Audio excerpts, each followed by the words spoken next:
she's going to be doing the animation part through Zoom. Where we're able to get audio, no problem. So she's just going to play it off her computer. So just cue her in whenever you want to do it, and we'll take the yeah. It's just on my end. It's like there's one feed that we have for Zoom, and this is the other one. So it's just a matter of letting her know so she knows to play with me, so I can change it. All right, yeah, not a problem.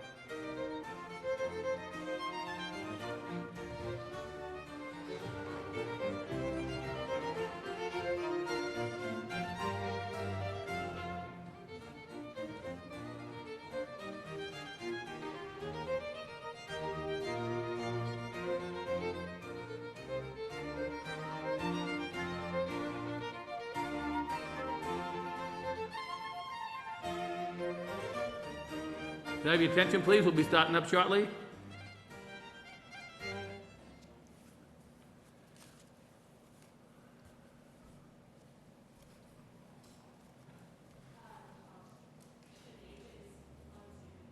I'm sorry, I can't hear you.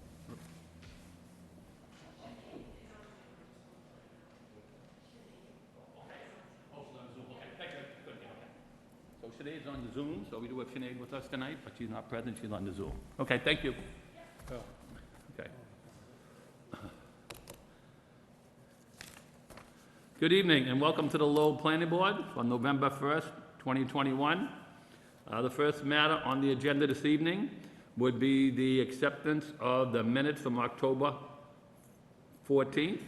Any of the board members have any comments or corrections for the minutes on October 14th? Should not that be the 18th? Was it the 18th? I couldn't find Yeah, I think that was a typo. It should have been October 18th. That's right. Yeah. October 18th, right, because that was the Monday. I'm sorry. I'll make a motion to approve the October 18th. Okay, so we have a motion on the floor by Mr. Lockhart to approve the minutes for October 18th. We have a second on the matter? A second. Second. All in favor, say aye. Aye. Aye, chair votes yes, so those minutes are approved. Mr. Chairman, I have to vote present. Okay, you weren't present, hit the last meeting, okay, thank you, Mr. Malovich. Moving along in the agenda. I was also not present. Okay, thank you. So, That was- yep, so I just wanted to say I wasn't voting. Thank you. Okay, thank you, Shanae. So moving along, we have a site plan review, 647, 679 Middlesex Street, which is the Boys and Girls Club of Greater Lowell. The Boys and Girls Club of Greater Lowell has applied to the Lowell Planning Board and Lowell Zoning Board of Appeals to renovate and construct an addition of the existing Boys and Girls Club facility. The application requires site plan review under section 11.4 for an addition that is greater than 10,000 square feet. The application also requires a variance approval under section 6.1 for relief from the off-street parking requirement and for any other relief requested under Lowell zoning ordinance. May we hear from the applicant, please? Good evening. My name is Joe Hungler. I'm the Executive Director at the Boys and Girls Club. I'll be very brief, and Patrick Ty, who's our architect, will take you through some of the site plan. I just wanted to quickly touch on why we're doing this. Our goal is to be able to, first of all, the building is almost 50 years old, and it is a lot of the stuff still original to the building, needs to be brought up to code, ADA, all those kind of things. But as we were planning, we realized that our real goal is to end generational poverty for our kids. Most of the kids we serve, 90-some-odd% of them, come from very low-resourced families. And in order to do that, we need to serve more kids. So the goal of this project is to be able to double the number of kids that we serve and to really focus on teens. You'll see in a moment that there's a new teen center entrance. A lot of the addition is the teen center. We want to be able to serve, instead of 300 kids a day, about 600 kids a day. And when we serve kids, it's not just keeping them safe for the day. We have data that shows that our kids do about 10% better than other kids in educational outcomes, whether it's graduating on time or having a plan after school, as well as on healthy outcomes, including reducing teen pregnancy from 13% across the city to less than 1% for our teens. And lastly, I want to note that an investment in the Boys and Girls Club returns about $10 to the community, There's a $180 million courthouse up the road, and we wanted to spend $18 million in order to save a ton of poverty costs for our community, and you know, and just show our kids that they're worth nice things too. So I'm going to hand it off to Patrick, who I want to note is a club alum, and somebody who somebody like Patrick is the whole reason that we're doing this project, so that we can make sure that our kids have a great future. So I'll hand it off to Patrick. Thank you, sir. Thanks, Joe.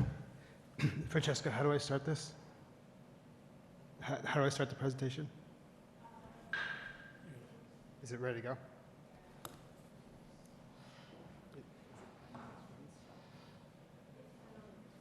Okay, so they can see it?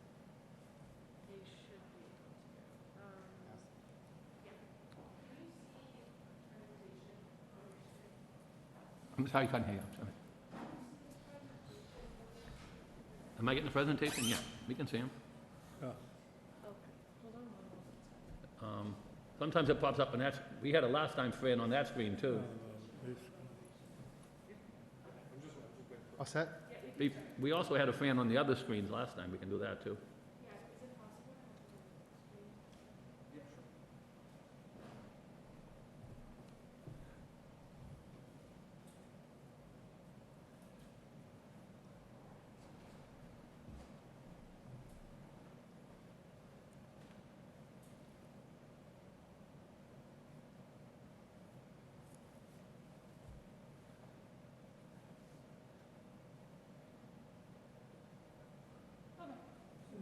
So you can just start. They Great. can see it on their screen. Good evening, Chairman Linehan and members of the Planning Commission. It's a really privilege to be here tonight and to be able to present this project to you. I'm Patrick Ty, architect, and I've been working with Joe and the club for the past couple of years on this project.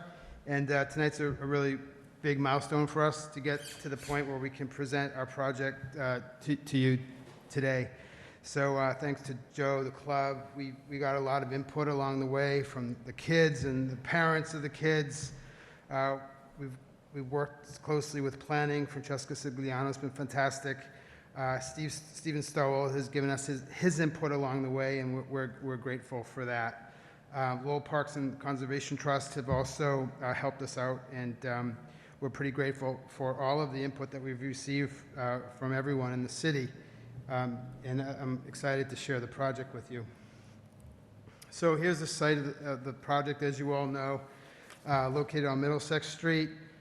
We propose to renovate the existing club, much needed renovation, and add a couple modest additions to the club. A little bit about the club. It was built in 1972, and the existing club will remain. It's our goal to renovate and to improve the club, so all new interior finishes. The existing club was built for boys back in 1972. The program has changed significantly over the years to accommodate girls, social services, and the program has expanded exponentially, but the club has not. The current building barely or doesn't meet ADA standards and is in incredible disrepair. So the existing building is roughly 38,000 square feet. We propose all new interior finishes. We're converting the existing pool into a multi-purpose space, a cafeteria.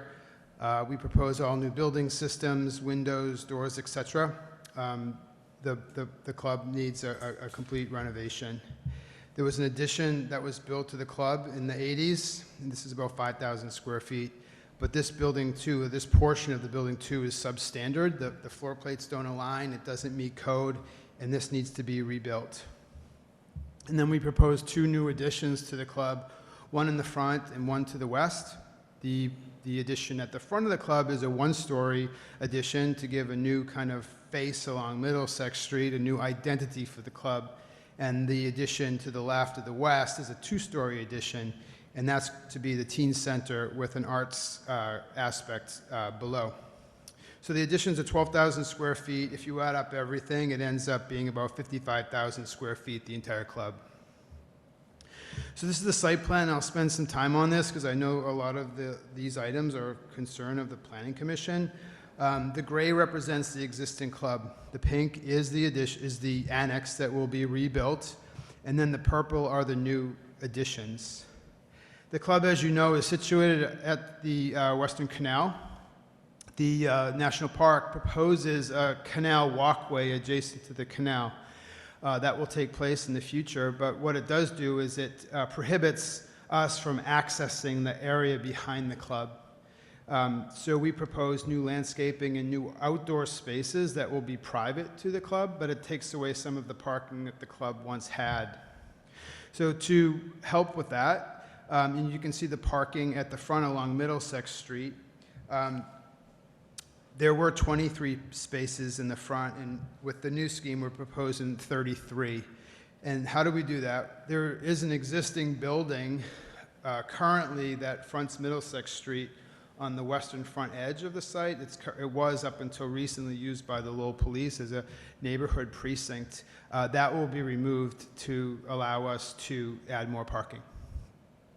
Also, that parking area will be heavily landscaped. We work closely with Jane Calvin, Lowell Parks and Conservation Trust, and she gave us a lot of input on what she would like to see. We'll talk more about that when we go to the landscape plan. Other items of interest for the Planning Commission would be the area to the right. This is Eagle Court. This is access down to what will be the new loading area that's adjacent to the kitchen and the cafeteria. That's where trash and recycling will be. That's the new location for the transformer as well, and that will serve as a space for snow removal or snow storage in the wintertime.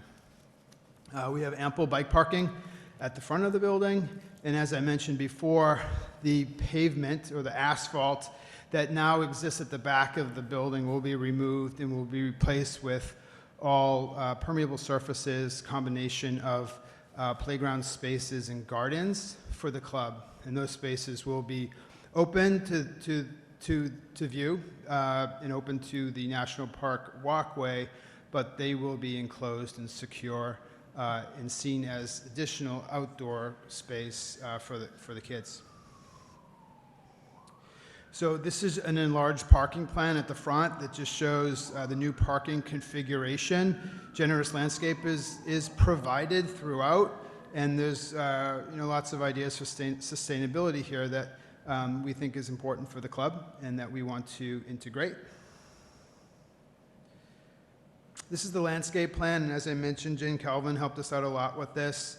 The scheme is rather simple. There's not much landscaping on the site as it is, and we propose to change that. So along the street, we have a series of Zelkova trees, and then it was important to Jane that we didn't have a monoculture. So it was important that she asked us to consider multiple varieties, Katsura, sweet gums, and Yoshino cherries, all within the parking lot landscape. And then at the back of the lot, that's a shadier condition, we have a series of river birch trees aligned to the canal walkway. Then in addition to that, the shady part in the back, we have a series of ferns and hostas, and at the front of the lot, we have a palette of grasses and lighter, more airy type plants to give the club kind of a fresh appearance. So I'll talk a little bit about the building now, and again, this shows just the pieces. The white is existing, the pink is the annex to be rebuilt, and the purple are the new additions. This is the ground level or the upper level at the street, at Middlesex Street, and down below, the lower level, the white is the existing, pink is the annex, and the purple is a new addition to the west. So the building is seen as a series of buildings within a building, and that was really important because a lot of these aspects of the club needed to have their own identities. So as you can see by the diagram, we have an arts and education center, a teen center, sports and fitness center, community and cafe center. And these are all kind of linked together by what's noted as yellow, what we call the hub. The hub is a central space within the building that serves as a point of connection. So the diagram shows the hub at the upper level at the top, the lower level at the bottom, and again, it connects all these pieces. one of the problems with the club as it exists is the series of maze-like spaces, and it's really hard to have that kind of connectivity within the club, and also it's hard to know what's going on in other areas of the club. So this central zone serves as a connector, but it also is seen as a means of overseeing many aspects of the program that's not possible today. The hub is again located on both levels and connected by this grand stair, kind of the central element within the club. This is the ground level, and I'll just walk you through the plan real quick. Where the cursor is, this is the entrance to the club. And it's really important to these kids. When we asked, we spent a long time talking to kids about what they want and how they see the club. And a lot of them really see it as a home. And they talk about like the most important thing that they see or that they get when they come to the club, and it's seeing that counselor in the lobby, that connection that they make with that person that they see at the front desk. So we wanted this space to be open and welcoming and visible, but yet it needed to be also kind of controlled and strategically placed for security. So we did that through this kind of funneling where there's kind of a lock where people can enter, and then there's kind of a path that one would go to as they go by various club staff, to get to the yellow, which is the hub. So this blue is all admin. The yellow is the hub, kind of a central meeting place. The green is educational. The purple here in the corner, this is a multi-purpose space that will be used for theater and the arts. And then off to the left, this is the teen wing. It was important that the teens have their own space, their own autonomous space. So we spent a lot of time with them, figuring out what they needed and wanted, and how the club wanted that kind of played out in the design. And it was really important that they have kind of their own space with a strong connection to Clemente Park. So this shows kind of an open plan that depicts that. The lower level, the gymnasium exists, and we're doing a light touch on the gym because it doesn't need much work. But the purple to the right is where the pool once was. The pool is no longer in existence, and we propose to fill in the pool and to use it as a cafeteria and a multi-purpose space. And adjacent to that would be a brand new kitchen. The club serves, a big aspect of what the club does is they provide food for I think almost 300 kids a day. And right now they work out of a kitchen that's probably 1/5 the size of this room. So this is a much needed new aspect of the club. And this is adjacent to the outdoor loading area that I described previously. The blue is fitness, the existing gymnasium, and there'll be a new weight room here. And then the pink to the left is the arts center. So this is a makerspace and dance, and there's recording studios, and it's really kind of an incredible. A lot of these things exist in the current building, and they exist in make-do spaces. So to have legitimate space for some of these pieces of program will be welcomed. And this is the makerspace that opens up to the outdoor space at the lower level. So this is a render that shows the building along Middlesex Street, and as you probably know, the building is set back from the street, doesn't have much presence, and it was really important to us that we give the building a presence, that it kind of speaks to the kids, that it's a place that they can be proud of, and that each of these pieces has kind of their own identity. So the piece to the left that you would see when you come down Middlesex Street is the multi-purpose theater. The main entry is in the middle, and then you can see the teen wing off to the left. This is the back of the building, which would be a new front of the building when the National Park Walkway goes into place. And we really saw this as an important elevation. We wanted to maintain the brick, so we proposed restoring the brick. We're going to enliven the brick with new windows, banners, lighting, and landscape. And then the piece to the left, which is the cafeteria and the multi-purpose space, we proposed to paint the mural on that part of the building to break down the scale and to make a connection with the artist lofts across the canal at Western Ave Studios. These are the elevations. Again, this is the only elevation where you see all new construction. Again, we've been working on this for 2 years, and we've gone through multiple schemes, and we've cut back, and we've redesigned, and we've come to a point where we've come up with a scheme that meets the needs of the club, won't be obsolete once we finish, but yet is practical, and we feel will meet the budget. So at the front elevation is pretty much new construction. Again, the piece on the left is the multi-purpose space, the theater, the black box theater. The main entry is in the middle, and the teen center you can see to the left. The side elevation is mostly the existing building with the addition of the multi-purpose theater at the front of the building. And then the back is pretty much the existing building that you see with the teen wing on the right, and the mural is painted on the existing building on the left. This is the west elevation, which is the elevation of the new teen center. It was important that the building make a strong connection with the park, so we wanted the teen center to have lots of glazing, to be transparent, so that the kids in the teen center could see what's happening in the park, but more importantly, the kids in the park could see what's happening in the teen center, welcoming them into this place so that we can get them to participate, that there could be more participation between the two. So this series of drawings just shows the club as it exists at the top and the proposed club with the new addition on the bottom, front elevation. Again, the existing club as it exists on the top, and what we propose, the new club with the addition at the front. This is the black box theater at the bottom.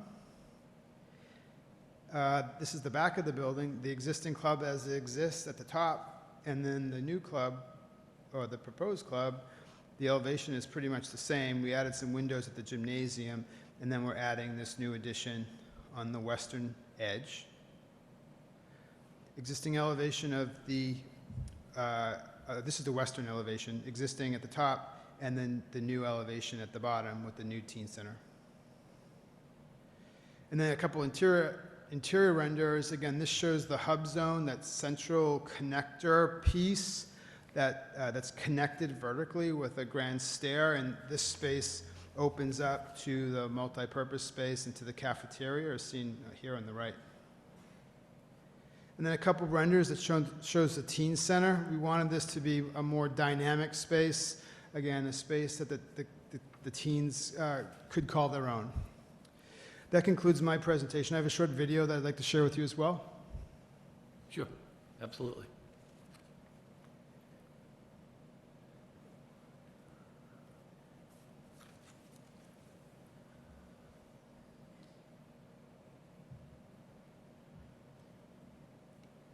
So this shows the club from different perspectives, and you can see how we brought a new kind of front to the building. This is the main entry space. And off to the right is the multi-purpose space. This is the theater.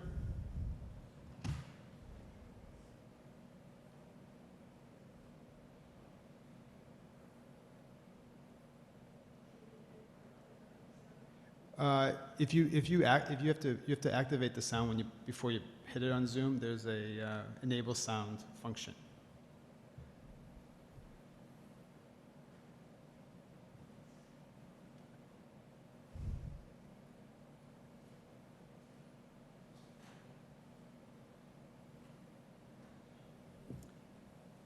It's okay, Fran. You could just play it. It's fine.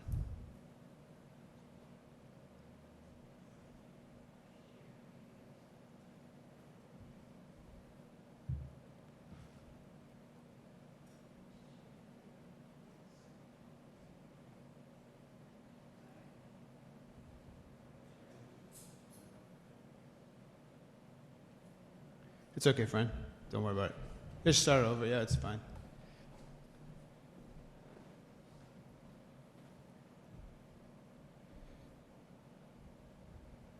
No problem. So again, just a short animation that shows the buildings from different perspectives. And as I mentioned, the front of the building is brought out towards Middlesex Street to give the building a more grand presence at the street.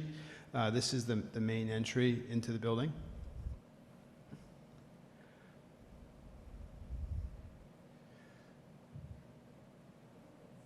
Yes, I think it's not playing right. This is the multipurpose space, the Black Box Theater.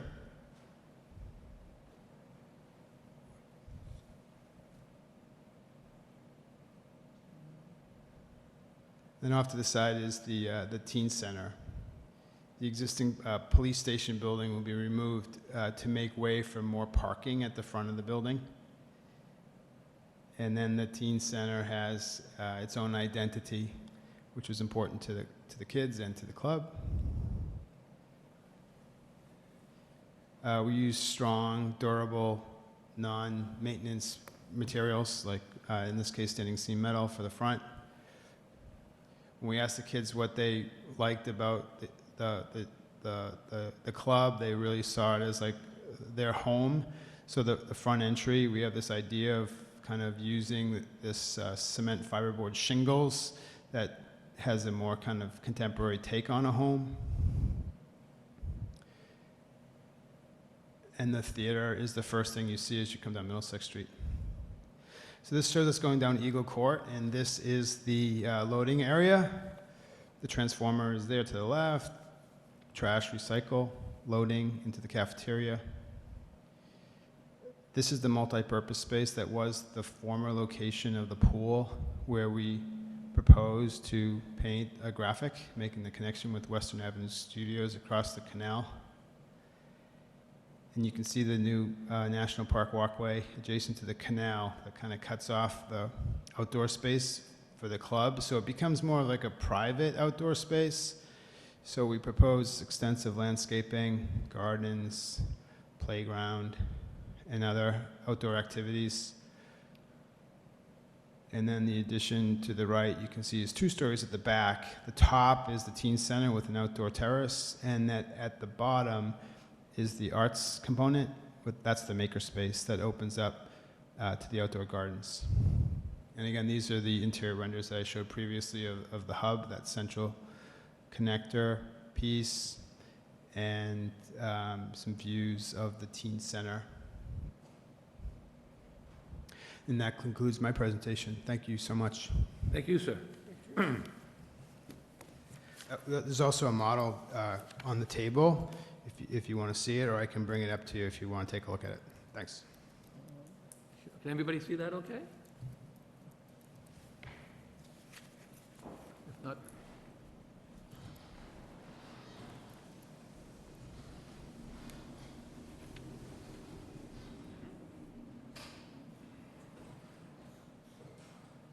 thank you.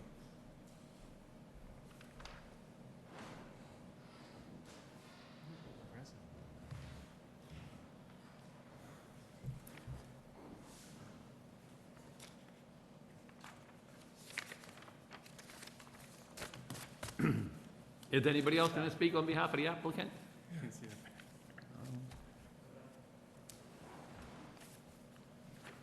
No, thank you.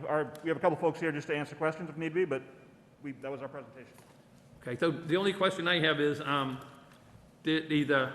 whoever would like to answer this is, did you receive the copy of the comments that we received from Fran on the date October 26th?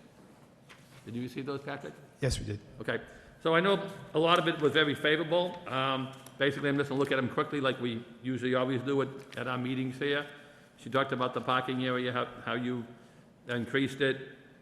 Talked about the path in the back. She said she was very happy with the landscaping plan. She was very happy with including the bike parking along the facade of the building. And she talked about the screening requirement by Clementa Park. So is there going to be some screening there or not? Yes, For number 8 on her handout?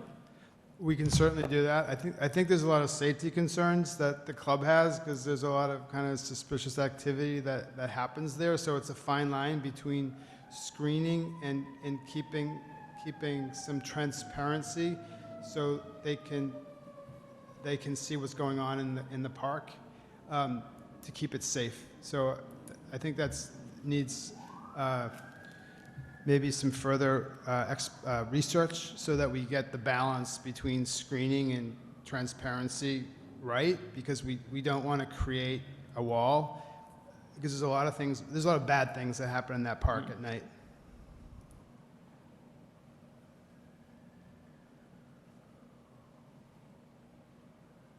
Because it does talk about, you know, a fence or a wall, it also talks about plantings, because I think in your presentation, did it show a fence there to the far right facing the park? Oh, there's a fence, yeah. Oh, There's a chain link fence. It's not an enclosed fence. okay, but it's, okay.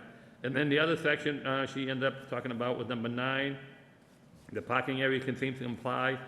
However, she requested the applicant should confirm the square footage calculations so the total landscaping meets the parking area. So you wouldn't have any problem with that, Patrick? I believe we comply. Okay. And now, I think the other comment she had was about the granite curbs along Middlesex Street for the sidewalks, and the ADA compliable for the ramp strip include the ADA and the warning tiles.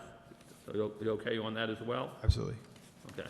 And then I know we did receive some stuff from engineering, and then I know last week they submitted something, then you submitted something back, and then we got something today from the city engineer, which was dated October 29th. I think it had just some more follow-on comments. The engineering officer requested the plans be stamped by professional engineer, and whether there'll be an easement to benefit the location of the sewer main. The plan referenced a hard brick to be used to build the inverts to the manholes, and they asked, is that clay brick? Is that what that is? Is that clay brick, or is that, they asked the question if it's hard brick compared to clay brick? You know, I don't know the answer to that. We're working closely with Mike Storer, engineer. Nobis, our civil, and there's a kind of complicated exchange of public service that needs to happen there, and they're working in tandem. Okay. And it says the city will not allow the concrete ring to be used to adjacent grade of the frame and grate removed after the plan they requested. Yeah. Pervious asphalt stormwater system behind the building will need to be approved by wastewater, which is usually normal. Then will Nobis design the relocation of the city sewer in front of the building? If so, the plan should be sent to wastewater if they change the design of the sewer. I take it that shouldn't be a problem? Okay. Those are just the main comments that, when we get comments from staff and city, we always go over those. Okay. Thank you. I just want to touch on those first. So if the applicant has nothing further to say at this point in time, I'll turn the meeting over to the public. Anybody this evening like to speak in favor of this project? In favor? In favor? In favor? Hearing none. Anybody like to speak in opposition? In opposition? In opposition? Hearing none. At this point in time, I'll turn it over to the board members. Any of the board members have any questions, comments? Mr. Lockhart, can I start with you? I just have, I might have missed this, I'm sorry. On the sidewalks, remove and reset the granite curve along Middlesex Street. Is that covered? And where'd it go?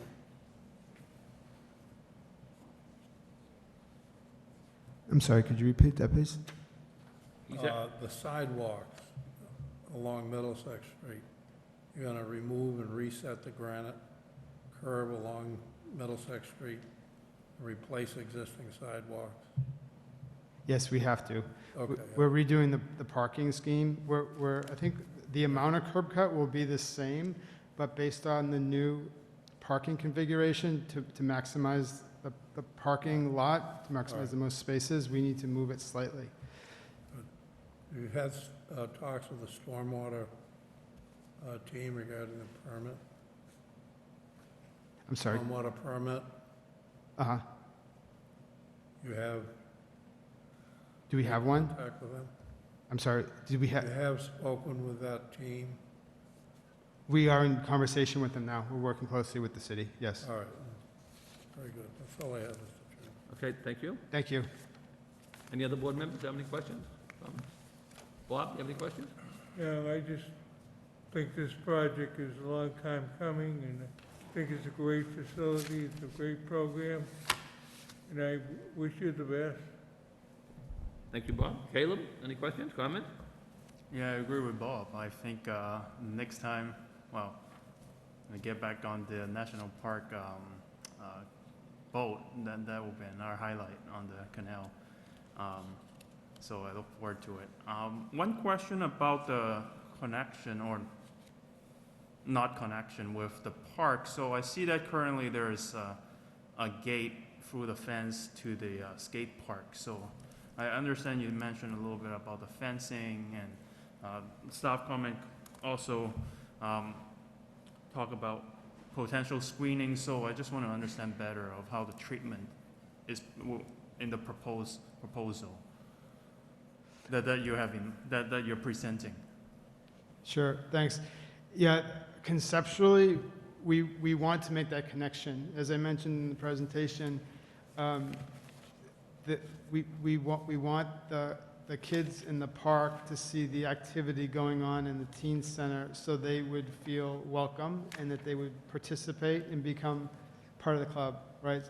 And we want the kids in the club to look out to see the activity in the park. So conceptually, we want that connection. We want that to be made strong. There are some safety concerns, right? So there's some suspicious stuff that happens in that park at night, so we want to make sure that we keep the kids safe. So it's a fine line between, having this kind of transparency and connection, but also maintaining a barrier, which would be a fence. But it could be an open fence, right, to keep the kids safe and to keep the two places secure. I see. Maybe there's a way to have, we're negotiating with the city that maybe there's a way to have a path or a physical connection, and maybe that could be a gate that could be open during the day and closed at night. I see. And you're working with the park department on that one, I'm Yes. guessing? Okay, great. And then I think about the crosswalk in front. How is the kids, like, do you have safety concern and what else? I noticed that the city have a transportation engineer on staff yet, so are there any improvement proposed for the crosswalk, or like you see a need for that? Well, there's a crosswalk there now, Uh-huh. so we're maintaining the existing crosswalk. Okay. And And I know car can drive pretty fast there. Are there signage for, like, warning there's a crosswalk? Signage for the crosswalk? Yes. Yes, there is signage for the crosswalk. All right. I think that's all I have. Thank you. Thank you. Thank you, Caleb. Russell? I had a couple questions. So we talked about, from the comment memo, the section about screening, and I understand the idea of like not wanting to create a wall. I was looking at the landscaping plan. You are proposing like trees of some sort along that connection between Clemente Park and the property, correct? Correct. The park is heavily wooded as it is, so there is essentially a screen that exists now, a natural screen of mature trees and bushes and shrubs. Okay. That probably needs to be thinned out. Yep. Yep. Okay.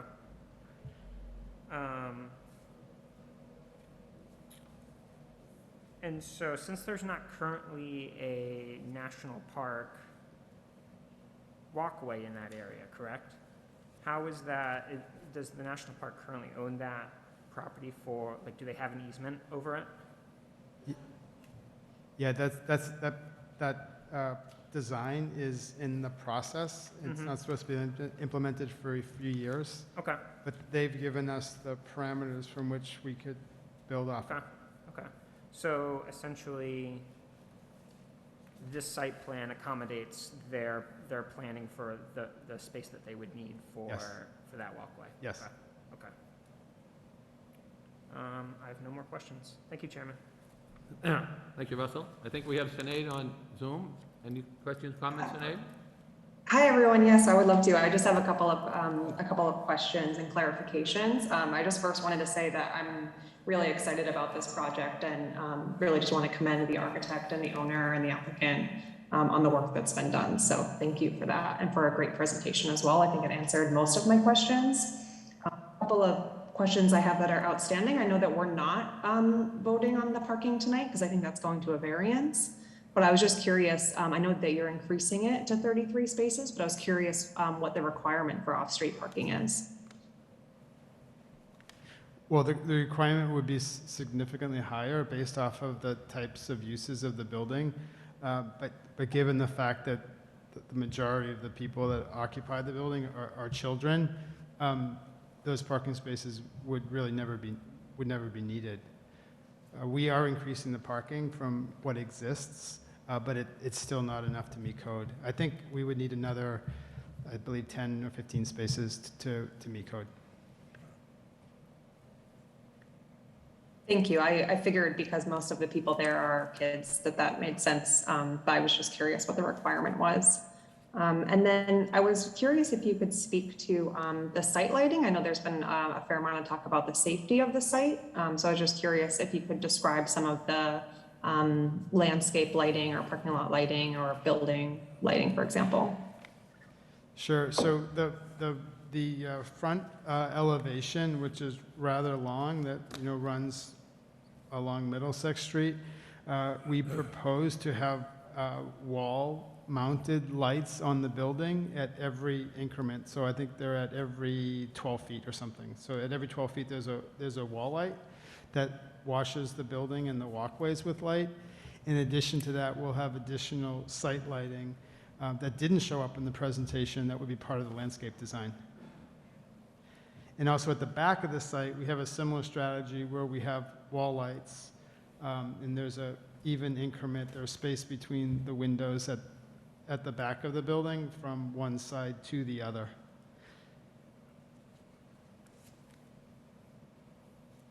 Thank you. And then I was also curious, some of the comments were about accessing the rear of the building, including the kind of like the play area that you shared with us. I was curious if the fire, and this might be a question for the staff, but I was curious, I thought sometimes the fire department might do reviews for things like that. So with the increase in square footage, I wasn't sure if there was any requirement by the fire department to access the building or the site not from the street side, but from the sides or the rear. Yeah, great question. And the first thing we did was go to the fire department to see if we could actually do this because there wasn't access to the back. And they said it wouldn't be a problem. We might have to provide a gate from the National Park Walkway to the backyard, but they said it wasn't a problem at all. Great, thank you for answering that. And then I was curious if you could talk to the project schedule a little bit. Is it going to be completed in one phase, or are the additions going to happen over a series of phases? Yeah, it's our goal to do it in one phase. I mean, there's talks about phasing the project, although it would be hard to phase it. So the goal is to do it in one phase. The down months for the club are the summer. So that would be the time when the club could relocate for a couple months when the kids aren't in school. So we're trying to time it so that we can start the construction and do what we need to do in the summer months when the kids can be off-site at a different temporary location. But in general, the idea is to do the whole thing at once. It's the most cost-effective way to do it.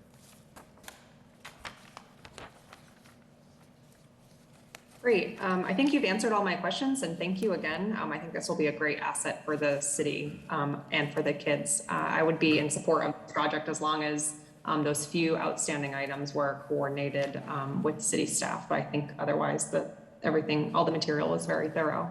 Thank you, Mr. Chairman. Thank you. I just have a couple of questions. So I know you mentioned that you feed over 300 kids per day. So how many children do you usually have there on a certain day? I know that you feed a lot, but it sounds like you have quite a few between the younger ones in the teen center. Yeah, so pre-COVID, which is really the comparison to what we'll be doing when this is built post-COVID, hopefully, assuming there is a post-COVID. We would actually feed about 225 kids a day out of 300. So there'd be about 300 kids in the building and about 225 eating meals. Over the course of the year, it ends up being about a little over 50,000 meals on an annual basis. Currently, it's a little bit different. We have about 150 kids in the building because of COVID regulations, and the meals accordingly are maybe about 100, I think. And then during the summer, it's breakfast and lunch, so there's 2 meals. In the school year, it's dinner and a snack, which the 225 is the dinner number, Okay. and then there's also about 100 snacks on top of that. Okay, thank you. So I know they talked a little bit about the parking situation, and I know you have a lot of young people who are coming to the site. Now, do many of them walk to the site, or they dropped off, picked up, or a combination of both, would you say? It's a combination. So the high school kids pretty much walk from the high school. We're less than a mile there, and they'll be very excited when this canal walk is done, because that'll give them a little shortcut. Same thing from the Stocklosa Middle School. And then the majority of the elementary school kids take the bus. About 2/3 of the buses, schools in Lowell have a bus that drops off at the club. And then walking home is a mix of parents picking them up and them walking home. A lot of them walk home in large groups. And then we do have a fair amount of parent pickup. The other thing that is a net positive in terms of parking, we tried a number of different ways to try to keep the substation there. But the reality was that if we were going to be adding this, we knew we needed to make up some parking. So the substation leaving not only has the benefit of the additional parking spots that we're able to add that Patrick already talked about, but it also means that there's about 15 cars between the cruisers and the personal vehicles that are not there on a daily basis. So in a way, we're gaining 15 spots there that and we've made that gain now, but you can tell that the lot's a lot emptier than it used to be prior to. And Russell, just in answer to your question about the property, technically the last 20 feet before the canal has been somebody else's property since 1909. And we only got the property in 72, but it's always been either the Loxton Canal or the National Parks since 1909. So I only found that out about 5 years ago. Our kids used it as a playground for quite a while, but now we know better. So I believe, is there a Demula sign on the building still? It is, and it will be there afterward, when this is done as well. Okay. Because I remember seeing it in the past, and I was just curious if that was being moved, relocated, put back on? It'll be a new sign. Okay. We're gonna update everything. Oh, okay. But it will still be the George A. Demoulas building. We have a long-standing relationship with the family, and both Telemachus and George went to the club when they were kids, and it's a partnership. So that won't be going anywhere. It'll move to the, it'll be right above the main entrance. Okay, thank you. Yeah, I think that's the only questions I had offhand. I think everything else was answered, but thank you very much. I figured with the parking situation, with the kids coming and going in the buses, you should have the adequate parking then. And I'm sure there's, like you say, a lot of drop-off, pick-up, besides the walking. And when I drive by there, I do see kids walking in groups, coming and going together. Okay, thank you very much. So basically, the request is only for the site plan approval. So, what's your request for the site plan? So,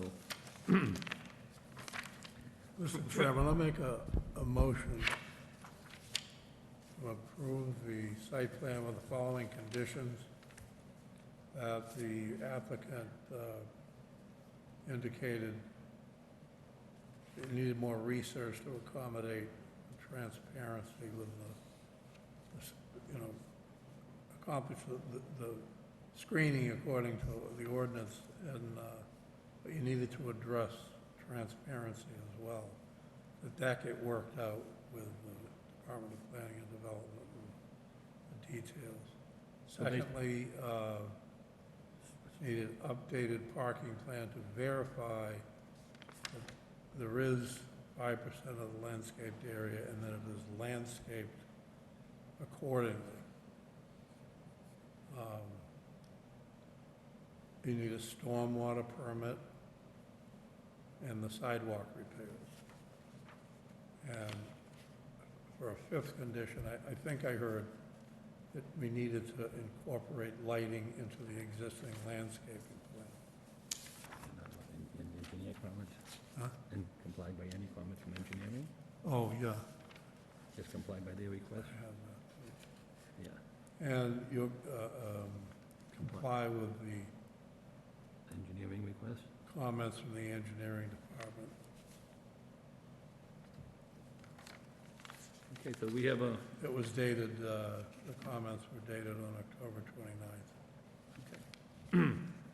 6 of them, 7 of them. we have a motion on the floor by Mr. Lockhart. Do we have a second? I'll second that, Mr. Okay, Chairman. motion second. All in favor, say aye. Aye. Chair votes yes. Aye. Good luck, we wish you well. Sounds like it's gonna be a great project. You do good work up there, appreciate it, very, very much. Thank you. Thank you very much. We appreciate your time. You're welcome, anytime. We always like to see projects like this. So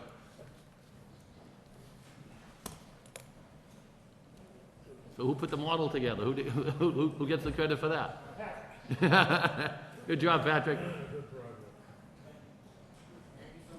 You're welcome, good luck with it.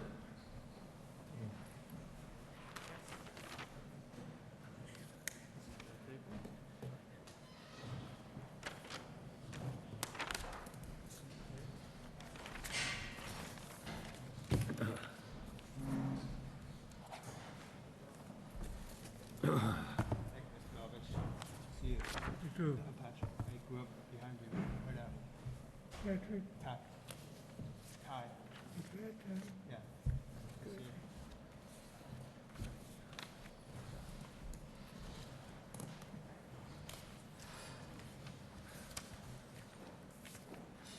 I know that guy.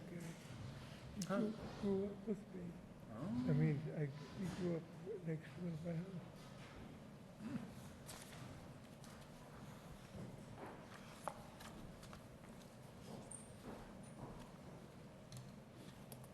That's a good architect.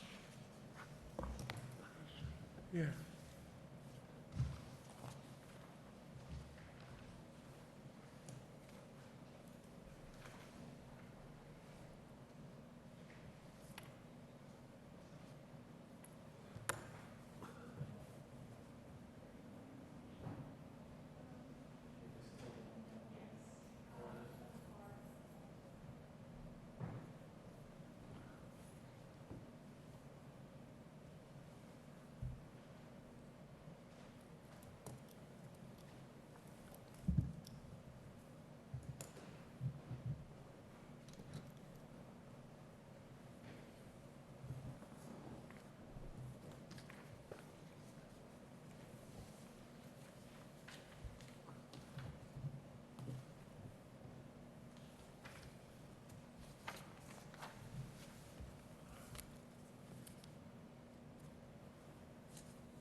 Okay, we're moving along on the agenda. The next matter is a site plan review and a special permit, 13 Irving Street and 46 Pine Hill Ave. Jack Development Corporation has applied to the Lowell Planning Board and Lowell Zoning Board of Appeals for site plan review, special permit, and variance approval to develop the vacant site at the above address into 2 duplexes. The property is in the TMF zoning district and requires site plan review from the planning board under section 11.42 and special permit approval under Article 12 to have 4 or more residents on one lot.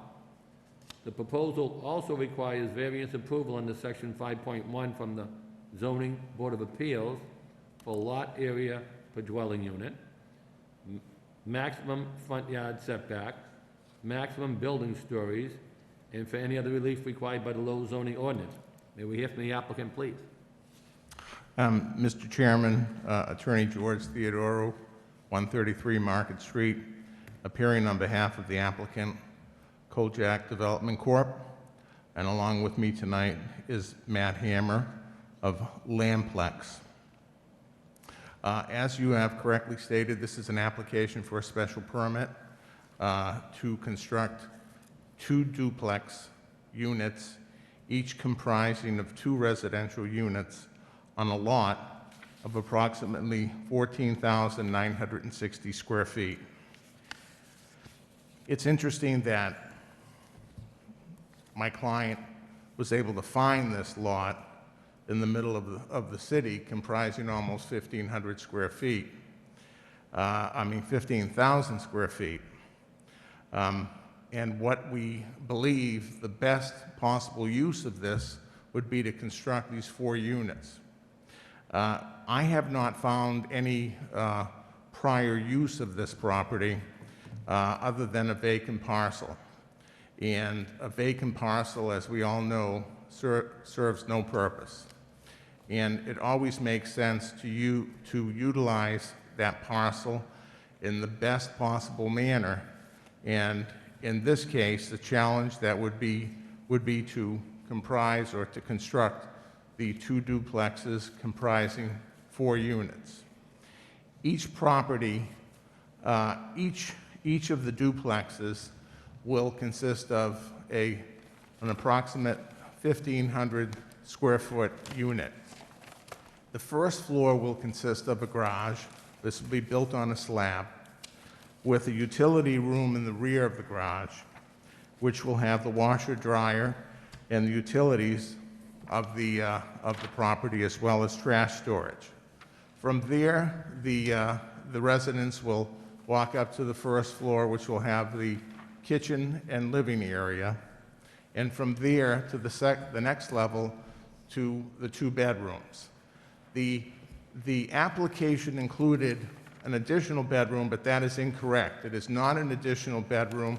It's a loft that is storage. We have the appropriate parking for each one of the units, which are 2 off-street parking spaces, 1 in the garage and 1 in the driveway. We did receive favorable comments from staff, which we met with them on at least 2 occasions before we started the project, and after when we got started, we spoke to them during the application process. This specific area here on Irving Street, there are two what he described, or what staff described as 2 multifamily units of a box style across the street, which were described in the comments as being similar in scale and similar in neighborhood character to the new units that we would construct.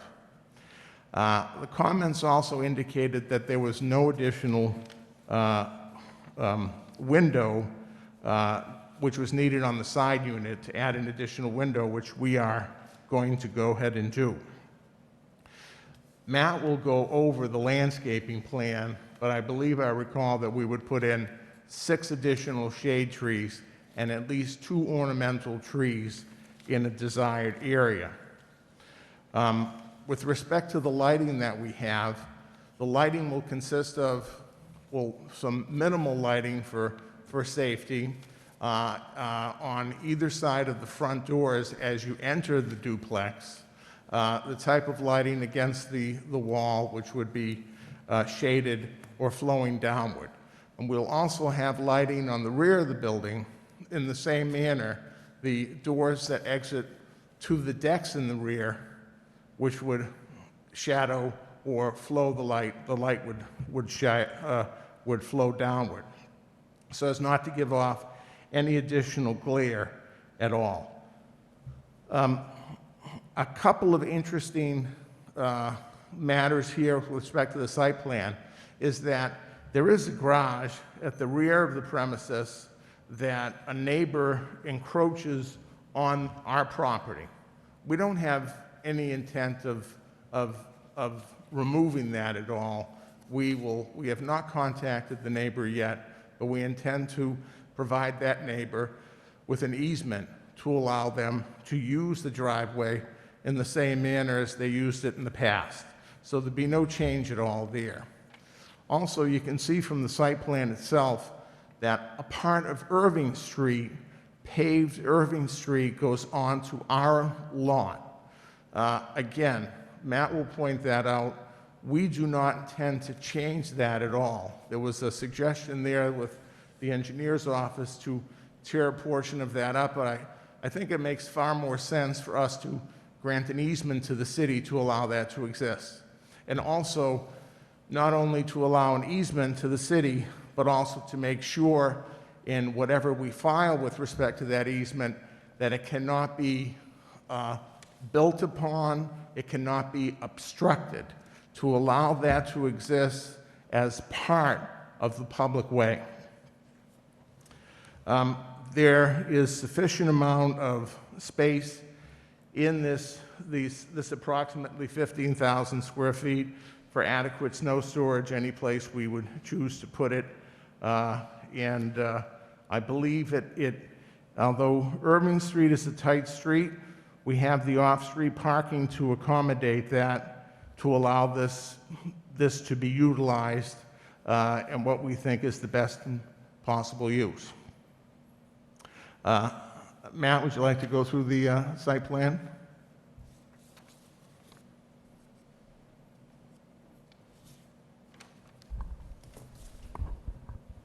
For the record, Matt Hammer, Lamplex Engineering, 10 George Street, Lowell. So this here is Irving Street.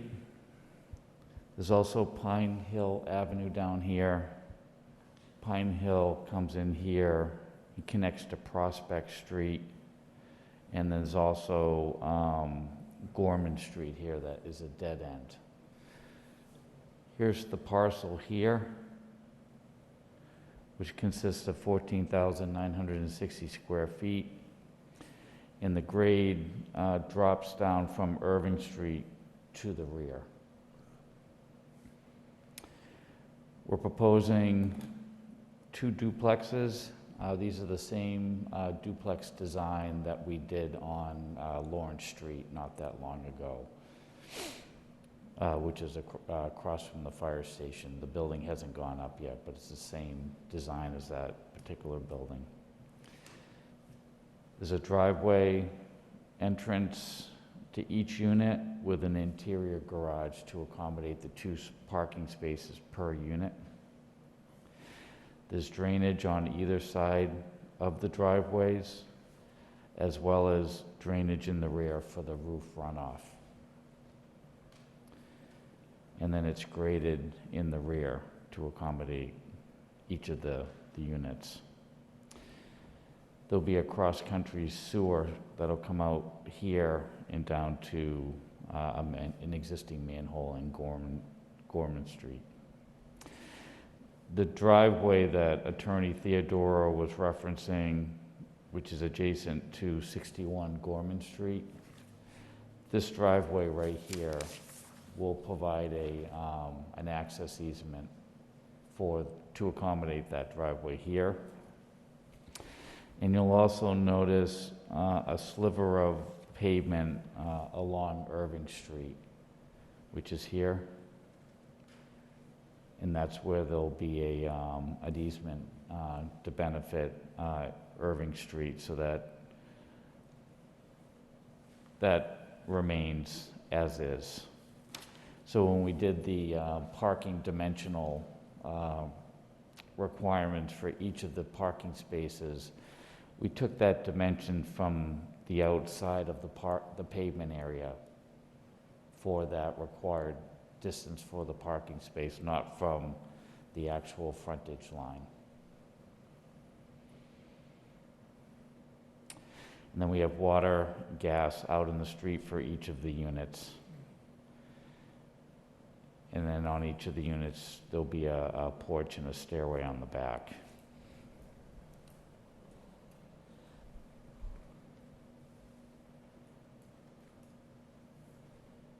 This is the elevations. This is the rear of the unit. Yeah, can I just ask you, Matt, I noticed how it really drops off in the back there. Yes, it does. And I went up there and looked, can you just tell us something? And I looked at the pictures, but could you just go over that a little bit while you're doing that presentation? Thank you, I appreciate it. Yeah, because if I look at the site, you can see where it is, and you look and you can see quite a bit of a drop. Yeah, so how are you gonna fill that in, or how are you gonna address that? Thank you. So the grades out here are out 90, what we have is elevation 94. They drop down the back to 84, 82. So this is essentially 6 to 8 feet of filling that'll be done in order to have that drop off in the rear. Okay, thank you. There was a comment, and we met with DPD related to the vegetation out in and around the lot, and it's really overgrown vegetation. A lot of the trees are choked by different types of vines. And what we felt as though would be the best thing to do was, after this gets cleared, to reintroduce, 6 to 8 shade trees and some ornamental trees, so they can just start from anew around the rear of the building, around the side, and in the front here, so that they can just start off brand new trees and instead of trying to save just older trees that are not in the best condition, in my opinion. And then we would work with DPD, obviously, with the type of trees and where those trees would be located.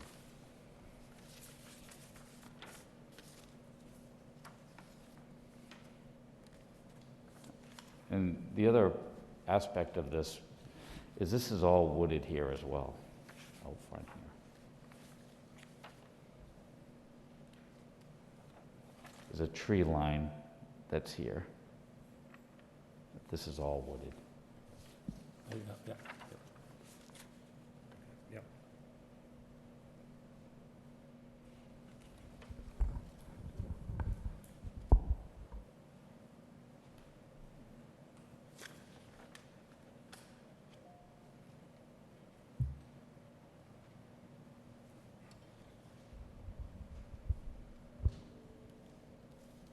And I can answer any questions. The only question I have is the building height. I know DPD had that question, and I Yep. also see on your plan you're requesting a variance to go up to 3.5 stories. Correct, yeah, So, I mean, staff asked what the building height was? yep.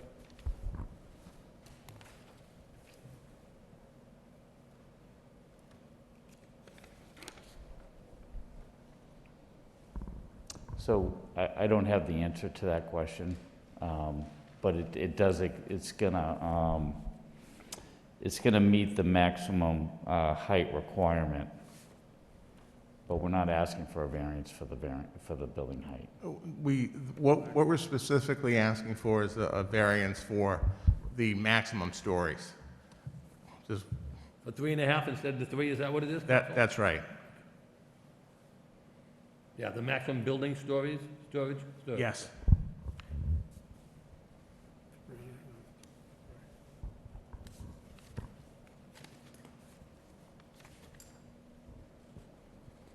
So I guess the next question would be, so what's gonna be on the top that you're requesting the variance for, I guess, for the building story? Well, when that room that's depicted as a bedroom is going to be a loft storage area. Okay. It's not going to be a bedroom. And it was our intention to go ahead and file an amended plan. We didn't do that yet, but we'll certainly see if we can get that in for the Board of Appeals, which is a week from today.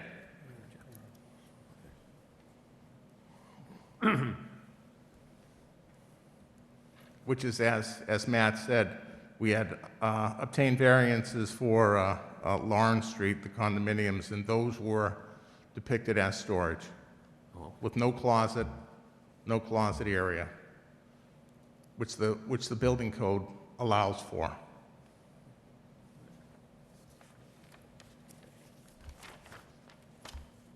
Do you have anything further to add at this time? If not, I'll turn it over to the public counsel. No. Okay, thank you very much. Anybody here that seem like to speak in favor of this matter? Anybody want to speak in favor of this project? In favor? In favor? Hearing none. Anybody like to speak in opposition? In opposition? In opposition? Hearing none. I'll turn it over to any board members. Have any questions?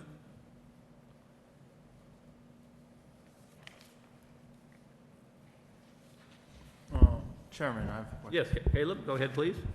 So, I see that, staff have noted that the road have not been accepted, or the Irving Street, so who owns the street currently? I don't have any answer for you on who owns it, and I mean, historically, if we were involved in an abandoned street, I mean, if anybody's involved in that exercise where each side would go to the city council to abandon it, many times title exams can't determine who owns it. And that's the same thing for streets that are accepted. And what's done when streets are accepted, the city and the engineering department takes the responsibility to maintain the street. So I don't have an answer for you on who has the fee ownership interest. I see. So is that the plan to get the city accepted? I mean, I suppose it's maintained right now. We could do that. We could go ahead and petition the city council and the engineering department to accept the street.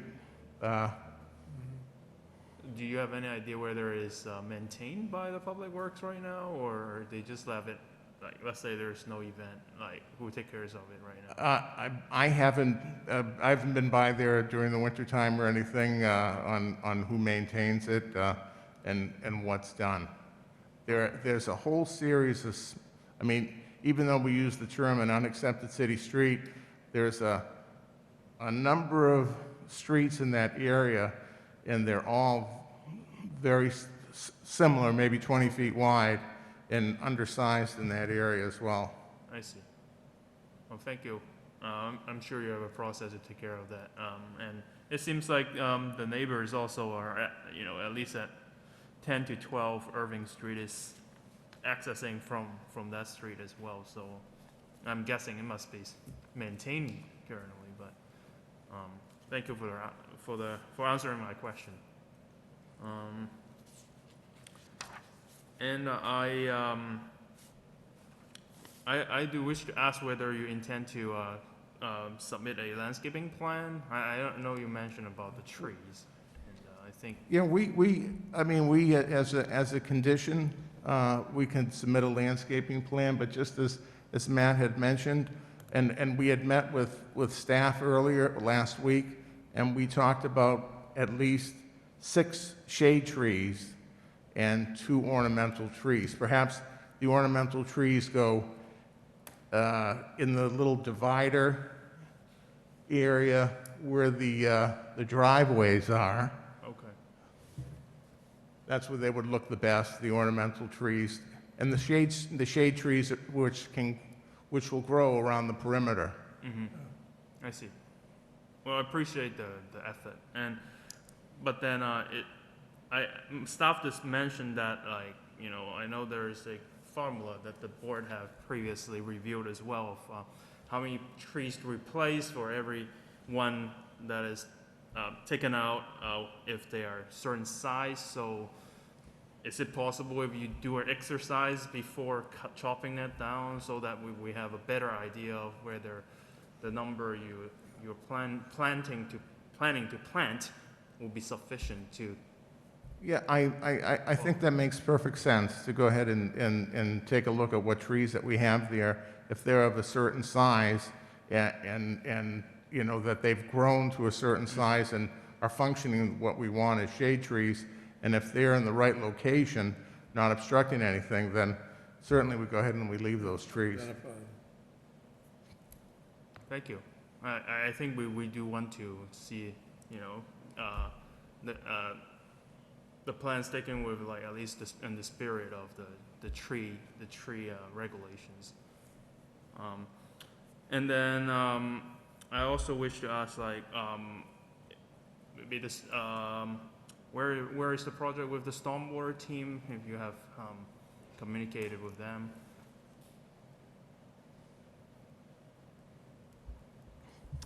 Yes, we have, and we would continue to communicate with them as a condition of an approval to make sure we comply with the requirements of the stormwater team. Okay, and you don't foresee challenges on compliance? I see that you already are diverting the roof runoff. Right. Yeah. Okay, thank you. Chairman, that's all I have. Thank you, Caleb. Any other board members, questions? I just have Mr. Lockhart, sure. submit a new landscaping plan, if you could include any outside lighting that you want to see, as well as some snow storage where that would go. We could, I mean, certainly comply with that to go ahead and locate the snow storage Pretty simple, right? and where the outside lighting is going to be. Yeah, it should be on that same plan. That's all I have, Mr. Chairman.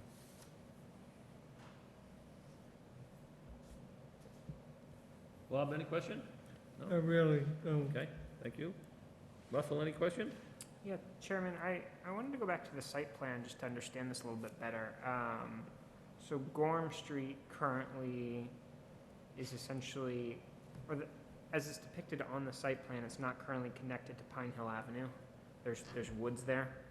Yes, that's correct. Okay. And have you had communication with the city about this is potentially a connection that will happen in the future? We haven't spoken to the city about connecting Gorman Street to Prospect Street, if that's what you're saying, Yes. or to Irving or Pine Hill Avenue. We have not. Okay. So I'm just curious, why is it depicted on the site plan this way? I'm sorry. Why is it depicted on the site plan this way? Where we have Gorman Street connecting to, because the way it looks right now, it looks like there's like a road connection there. It may, I'm sorry to interrupt it, it may look like there's a road connection there, but I think the lines that go through there indicate that it's not. There are many times where a road could be, or a street could be shown on a plan, on a city plan, but it could be overgrown, and that's how it's depicted here, that it's laid out there, but it's overgrown. Okay.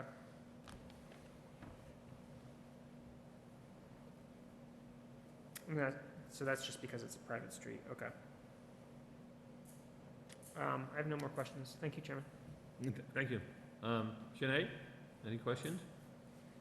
Yes, I just have a couple of comments and questions. First, I'm generally in agreement with Member Lockhart and Caleb about working on the landscaping plan with the city and with the city staff to indicate both the landscaping, the proposed landscaping, the lighting, and the snow storage. I'm also in support of the comment from the staff to add windows on the third-story bedrooms on the side elevations. I think that would be an improvement to those bedrooms and to the exterior elevations. And then finally, I just had a question. Why are you seeking, I know we're not voting on the variance tonight, but why are you seeking the maximum front yard setback variance? I'm just curious if you could describe that. Yeah, I can answer that. So in order to, because the pavement extends onto the property, we wanted to make sure that we took our distance of the parking area out in front of the garage, which translates to the building itself, away from the frontage because of that pavement that extends onto the property.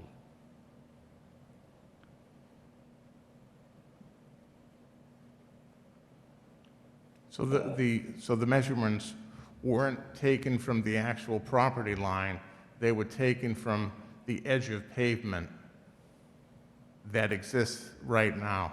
And that's the reason, since it was our intention to leave it and not remove any pavement, but to provide an easement, that we would take the measurement from the edge of pavement, which encroaches on the lot line.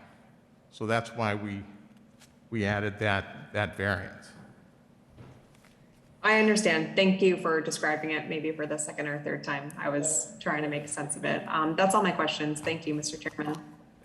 So just to follow up on that question, how wide is the pavement that we're talking about? You must have that map, right? How wide is the pavement of the road? No, the pavement that is on your property. You're saying the existing pavement that's there now, instead of taking it away, you're using that to go for the 25 feet? So how wide is that existing pavement that you have there in the, that shaded area that you showed us earlier, Matt? Right. Yeah, I know it's a very bit of a sliver at the top, and it widens as you come Yeah, and it down towards flares. Pine Hill Ave. Matt will point it out, it At the top, flares. it's narrow, then it comes down and goes wider and wider, I believe, Matt, is that correct? Yeah, it Right. starts like skin up top, right? Skinny, yeah, and then comes down and down. Yeah.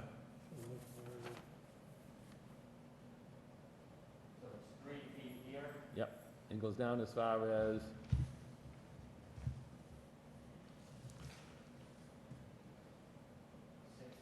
six feet? Right, So you'd be adding the 6 feet towards that 25 max? right here. Yeah. Yeah, so we didn't, we wanted to respect Irving Street with the pavement that's there and not push the development to the right-of-way, which then would have compromised the existing width of Irving Street. I got you. Too bad. I guess the reason I asked the question was, I think because you can still fall between the minimum and the maximum regardless of that 6 feet. That was my understanding of the plan and the zoning table.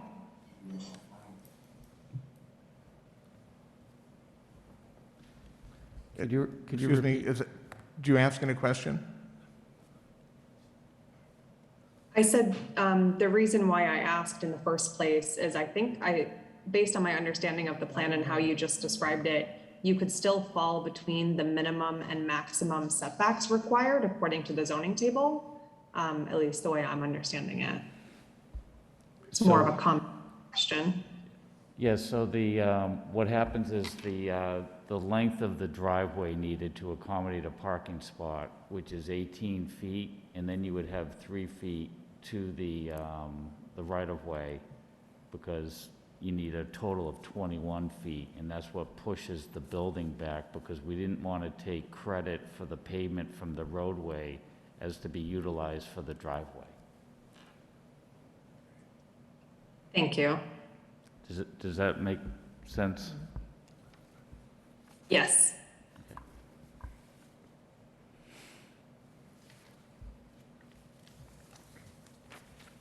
Chairman, may I ask? Yes, go ahead, a Taylor. question on the driveway? So, yeah, and then I think I think the future restaurant will appreciate it for a slightly wider street, because it's pretty tight there, no matter. But I see that on the staff comment under the engineering department, they do want to have a discussion with you guys to whether Irving Street should remain open two-way traffic or limit parking to one side of the street. So will you be able to have a discussion with the with the engineering department on that issue? We would be willing to certainly have a discussion with the engineering department on that issue, but I don't think that without bringing in other members of the community over there and how it would impact them, I don't think that we would want to jump at it and maybe perhaps prejudice the other residents who may utilize it going both ways. Now, those were my thoughts. Understood. I think it might be worth a discussion, just to start, and so that they have an idea, and in the future if there is a concern, and then also maybe as a step toward like petitioning the city to accept the street. We will go ahead and do that. Yeah, thank you.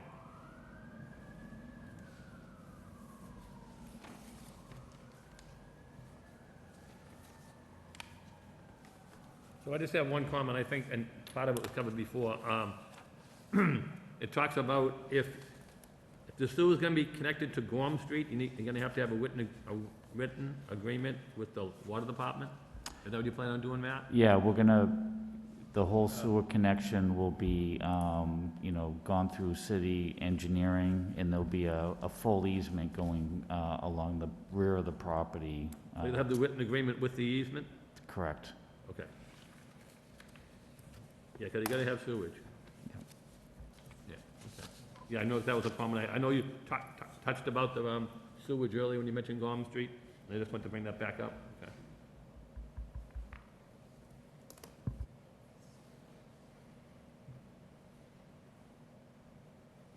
Any of the board members have any further questions? I just have one. Sure, go ahead, Mr. Malovich. The sloping land, does that meet the definition of usable open space behind these buildings?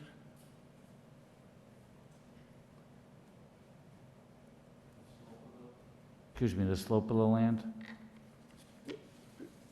Usable open space is required, and you're saying that the 887.12 is being provided. Yeah, so we actually show it's actually 2,178. Per And then we just make note that there is open area that extends to 8,712. I guess my question is the slope adequate to meet the definition of usable open space in the zoning code? Yes, we believe that it Okay. is.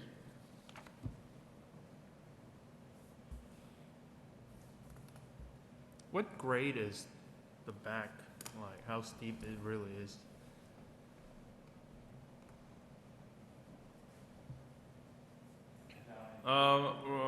Maybe right behind the house, like where someone can walk past the stairs to the porch, and then like how deep is it if they This is 3 to 1 right in here. 3 to 1? Okay. There's a leveling area in here, and then it levels off down in the back significantly. So they just have to be a little careful back there.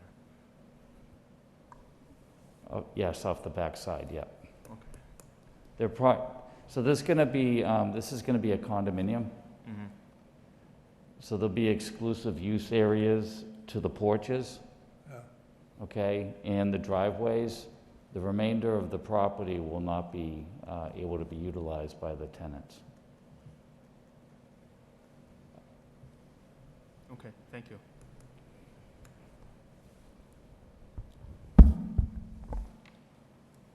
Can you verify that usable open space definition? I definitely will, yes.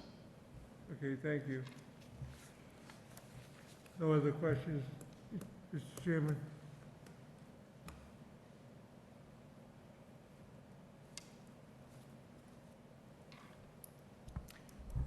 If I may, Mr. Sure. Chairman. Go right ahead, Fran. I just wanted to read out the definition or the restriction about grade. So, open space shall be deemed usable only if at least 75% of the area has a grade of less than 8%. So I'm not sure what the grade is in the rear, Mm-hmm. but it's an 8% 8%. limit. We can check that calculation. So Fran, your estimate that then the usable open space would be enough? I'm not sure if there's enough. This wasn't my project, so I'm not sure off the top of my head. Well, you need to know that for next week's meeting with the Board of Appeals. Absolutely. Yep. Thank you.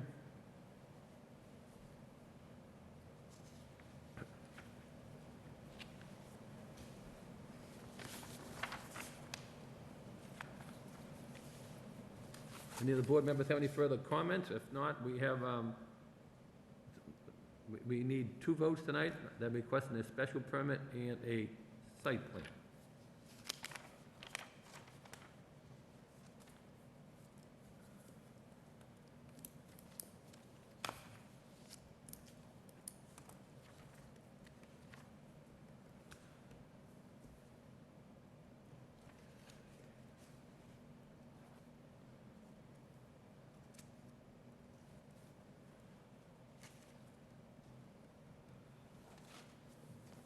I'll make a motion on the site plan for approval with the condition that the applicant provide a landscaping plan, lighting plan, snow storage plan, and stormwater water permit. Also, a written agreement with, and an easement with the City of Lowell Water Department for the sewer to be connected to Gorham Street. And I believe 1 or 2 of the matters that they did approve was they're going to add that extra window to the side of the property as requested. And if any of the board members have any comments, feel free to jump in as my motion. Any other thing else, Richard, you got that I missed? No, I think I'll second the motion. That's, Yeah, Mr. Chairman. I have a comment. Oh, go ahead. Oh, I just wanted to comment, would you consider adding that they confirm the usable open space requirement? Okay. Open space requirement? And the removal of the 3rd bedroom to mark that as loft storage space. Removal of 3rd bedroom to loft storage?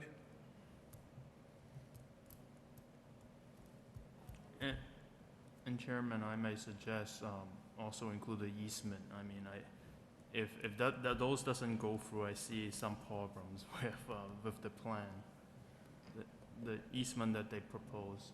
The easement for the... For both the Irving Street pavement and also for the abutting driveway. Okay, so we have the easement with the water department, so the other easement would be for the pavement in front of this house? In front of the house. Yep. On Irving Street. Yep. For public right-of-way and also for access easement for the abutter who have a driveway. Okay, yeah, so the easement for in front of the house and the easement for, what was it, the parking spot that they indicated they would driveway to leave for the applicant? I mean, for the neighbor, I'm sorry? Yes, thank you. Okay. Fran, did you have a comment? No, okay. Do you have any questions or anything you'd like to add at this point before we go further? I could maybe just run through the conditions and you can confirm that I have everything, and if I miss something, you can let me know. Okay. So the applicant shall provide a landscaping plan, a lighting plan, and a snow storage plan. They will execute a stormwater permit. They will execute an easement with the water department to connect the sewer with Gorham Street. Was that correct? Correct, yep. Add windows to the side of the building as requested. Yep. Confirm the usable open space requirement, that requirement is met. Remove the 3rd bedroom and mark as loft storage space. And then was there any other? And then there was 2 other easements that requested. One being that they were going to allow the easement for the person to keep their parking spot, driveway, I should say, on the plan. Okay. What was it on? On 61 Gorman Street. And the other one was to allow an easement for the paving area that's in front of the houses in the street on Irving Street, where that opening area is? Yep. Okay? So there'll be a total of 3 easements? Yep. Okay. So that would be my motion with all those conditions. So, And just to confirm, is Sure. to add 1 window right, to the side, sure. And if you want to add more, I mean, a minimum of 1. a minimum of 1. Yeah, if you want to add more, that's that- totally up to yourself. One per bedroom? One per building side is what the comments had indicated. I would suggest 2. I believe there's 2 bedrooms up there, so I think it would make sense to give 1 to each bedroom. If it's feasible to add them 1 to each bedroom, Sometimes when you're putting another window, you take the space out from the long wall where a bed would go. Sometimes that poses a problem. But if we can add a window for each bedroom, we'll add a window for each bedroom. Yeah, come, So we'll do a minimum one window, is that the census of the board? bedroom here, bedroom here.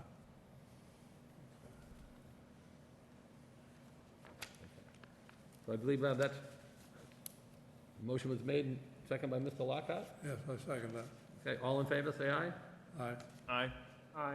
Aye, Any opposition? Hearing none. The site plan is approved, 5 in favor and none against. Now we have the vote for the special permit.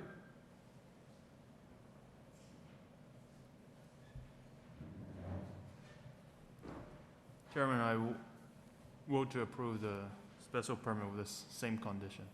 Okay, so we have a motion by Caleb to approve the special permit with the same conditions as outlined on the special permit.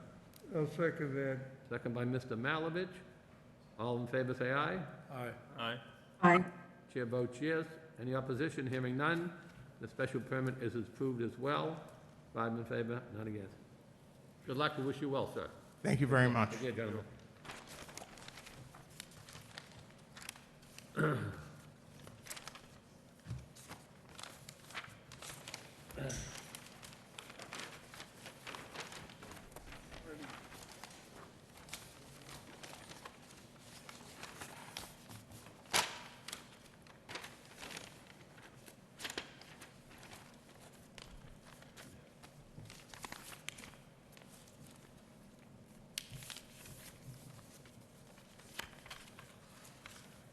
Okay, moving along on the agenda, we have election of officers. We usually do those in our September meeting, but since we didn't do them then, we put them on tonight's agenda.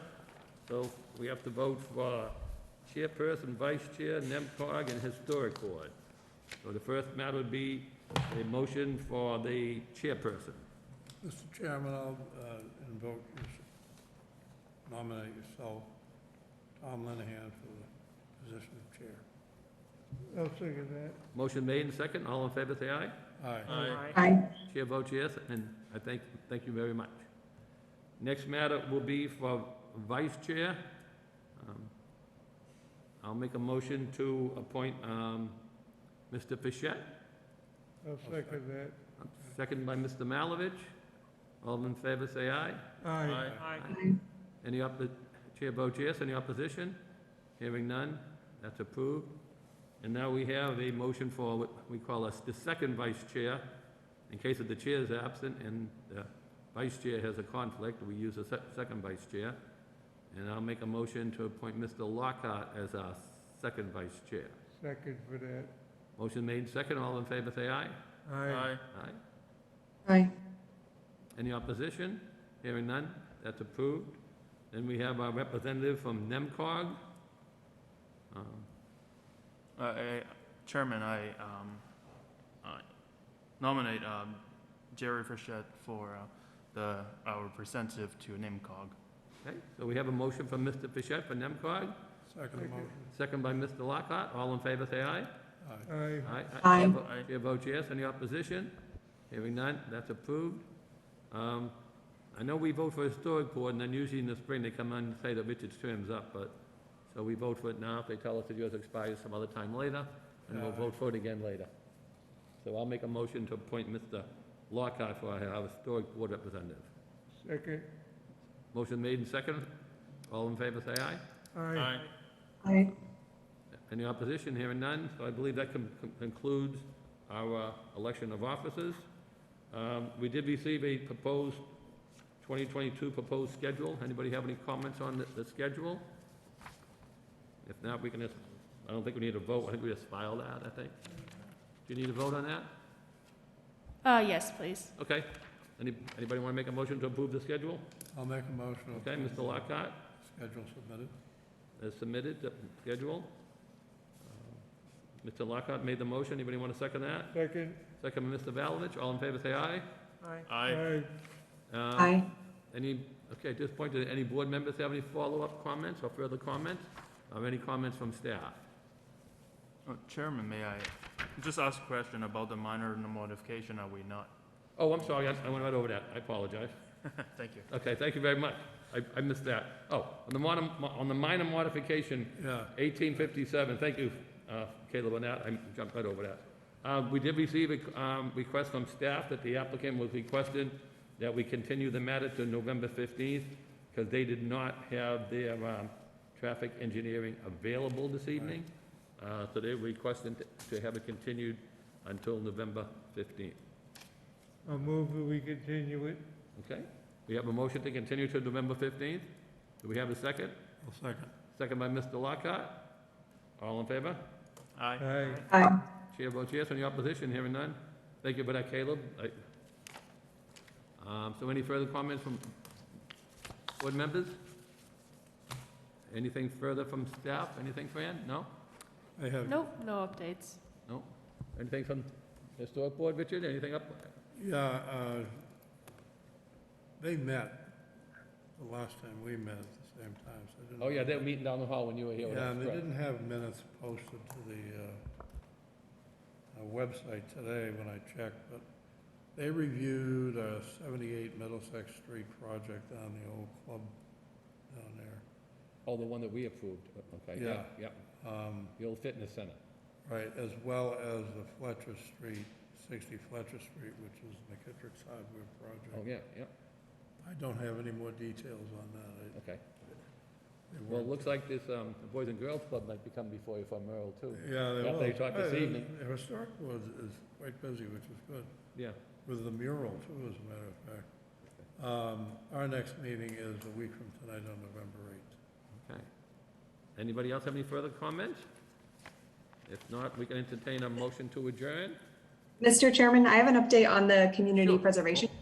Go ahead, Sinead. Thank you. I just wanted to share that our application period has closed and we've received over 10 applications and we began hearing from the applicants last week, and we're going to hear presentations at the next two meetings as well. They're monthly meetings, so in November and December. And we decided to hear all applications before deliberating or voting on anything to make recommendations to the city council. So I just wanted to share that we're hearing from each applicant, and there's a lot of exciting proposals and things that are really, I think, worthy of the CPA funds. Yes, I believe at a previous meeting that Mr. Bichette and staff brought up that one of them being considered was Voldy's Farm out in Bonham Ave. Yes. I guess there's like a couple of agencies grouping together to try to work that one through. So that must be interesting as well to look at. Yeah, we heard that one last week, and that was really interesting. And we also heard, or we will be hearing from the Boys and Girls Club that we just saw tonight. So there's a lot of really great projects, I think, that applied for the funds. Okay. Well, thank you. Thanks for that. That sounds very interesting. Very well put to use. Okay, and any further comments from any board members? No? Okay, and motion to adjourn? So moved. So moved, second by Mr. Lockhart, all in favor? Aye. Aye. Okay. Aye. We are, chair votes yes, we are adjourned. Good night, and thank you very much, everyone. Have a good evening. And don't forget to vote tomorrow if you haven't voted already.